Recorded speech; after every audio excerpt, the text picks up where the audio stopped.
মেয়ে শ্বশুর বাড়ি থেকে এসেই আমায় বলল, আর পারি না মা, সংসারে এত কাজ করে হাঁপিয়ে গেছি।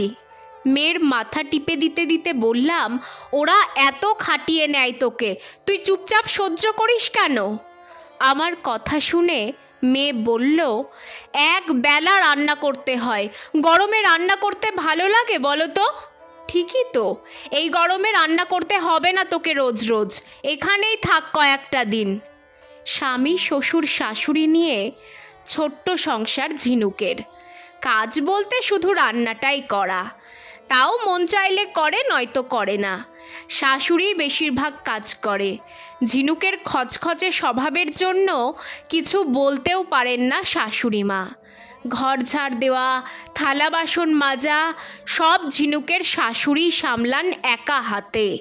মেয়ের মাথায় হাত বুলিয়ে দিতে দিতে বললাম, বৌমা এদিকে একটু শুনে যাও তো। ছেলের বউ রান্নাঘরে রান্না করছিল।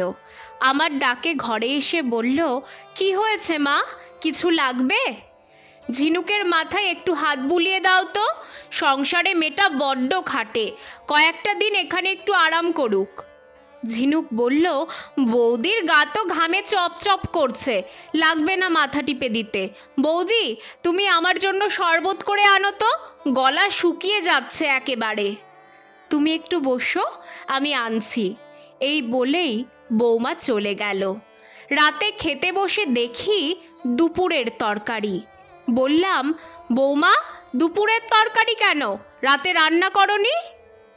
মা আজ অনেক কাজ ছিল, তাই খুব ক্লান্ত লাগছিল, আজ রান্না করিনি, দুপুরেরটাই গরম করেছি।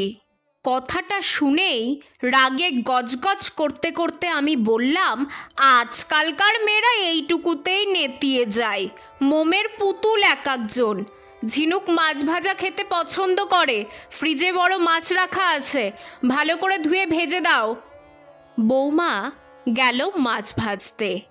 মেয়ের মাথায় হাত বুলিয়ে দিয়ে বললাম, আরাম করে থাক, যা লাগবে তোর বৌদিকে বলবি, কোনো কাজ তোকে করতে হবে না। মেয়েটাকে খাটিয়ে নিয়ে নিয়ে একেবারে শেষ করে দিয়েছে আমার। আমি এই যুগের একজন শাশুড়ি মা। মেয়ে একবেলা রান্না করেছে শুনেই বুক হাহাকার করে ওঠে আমার, অথচ বৌমাকে দিয়ে 3 বেলায় এতগুলো লোকের রান্না, ঘরের সব কাজ, বাচ্চাদের স্কুলে নিয়ে যাওয়া নিয়ে আসা, এই এত কিছু করার পরেও সে আমার মন পায় না, আমার কিছু মনেও হয় না। মনে হবেই বা কেন, বৌমা তো আমার নিজের মেয়ে না, অন্যের মেয়েকে দিয়ে খাটিয়ে নেওয়াই যায়, কিন্তু নিজের মেয়েকে দিয়ে কখনো নয়। বৌমা হলো ঘরের বউ, এসব করা তো তার দায়িত্ব, তার আবার কষ্ট হয় নাকি কখনো? কিন্তু এসব দায়িত্ব আমার মেয়ের বেলা হলে সে ব্যাপার অন্য।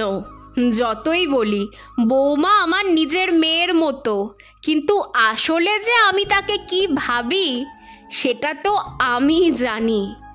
আমি এ যুগের শাশুড়ি, আমার কাছে পর কখনোই আপন নয়। নিজের মেয়ে নিজের মেয়েই থাকে, আর বৌমা সে তো পরের ঘরের মেয়ে।